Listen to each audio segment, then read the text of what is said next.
அல்லேலூயா. உங்கள் யாவருக்கும் என்னுடைய அன்பின் வாழ்த்துக்கள்.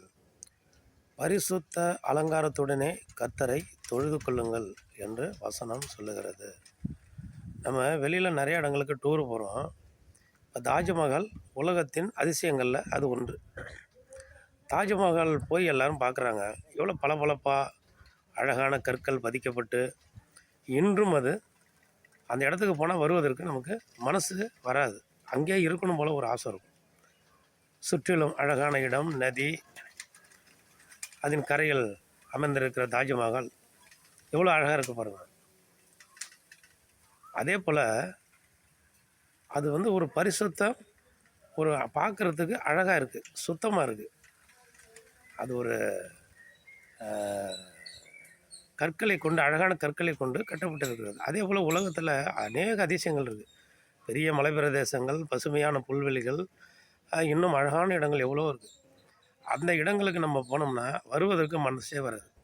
அங்கேயே உட்காந்துருந்து அங்கேயே நேரத்தை செலவிட வேண்டும், அங்கே இருக்க வேண்டும் என்று தான் நம்ம ஆசைப்படுவோம். அதே அசுத்தம் நிறைந்த இடம், பன்றிகள் எங்கே மேயும்? அசுத்தம் நிறைந்த இடங்கள்லாம் பன்றிகள் மேயும். சாக்கடை, துர்நாற்றம் வீசுகிற இடத்துல பன்றிகள் வாசம் பண்ணும். அப்போ அந்த இடத்துக்கு யாரும் என்ன பண்ண மாட்டாங்க, ஜனங்கள் விரும்பி அங்கே யாரும் போக மாட்டாங்க. அது அசுத்தம் நிறைந்த இடம். சுத்தமான இடம் இருக்கிற இடத்துல விரும்பி போவோம், நேரத்தை செலவிடுவோம், குடும்பத்தோடு போவோம், பிள்ளைகளோடு போவோம், நேரத்தை செலவிடுவோம். இன்னும் வசதிகள் அதிகம் உள்ளவங்க என்ன பண்ணுவோம், அங்கே தங்கி 5 நாளோ 10 நாளோ 1 மாதமாக இருந்துட்டு வருவாங்க. அழகான டூரிஸ்ட்டு போவாங்க பாருங்கள், வெளிநாடு, வெளியூர், அப்படி போயிட்டு வருவாங்க.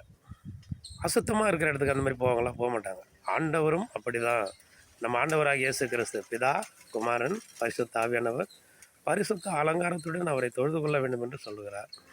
நம்ம பரிசுத்தமாக, நம்ம இருதயம் அதே போல் அழகாக பரிசுத்தமாக இருந்தால் ஆண்டவர் நம்ம இருதயத்தில் அமர்ந்து வாசம் பண்ணுவார், நம்மளை நேசிப்பார், அந்த தேவைகளை சந்திப்பார், நம்ம மீது பிரியமாக இருப்பார்.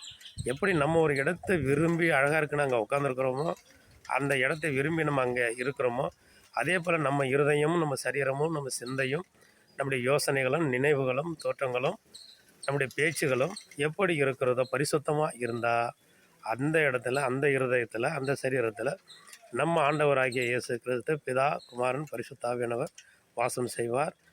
நம்மீது அளவற்ற அன்பை அவர் வெளிப்படுத்துவார். சகல ரகசியங்களை நமக்கு அவர் வெளிப்படுத்துவார். நாம் பரிசுத்தமாக இருப்போம், ஆண்டவர் நம்முடைய இருதயத்திலே அமர வைப்போம், அநேக நன்மைகளை பெற்றுக்கொள்வோம். தேவ பிரசன்னத்திலும் பரிசுத்த ஆவியிலும் நிறைந்தவர்களாய் நம்ம இருப்போம்.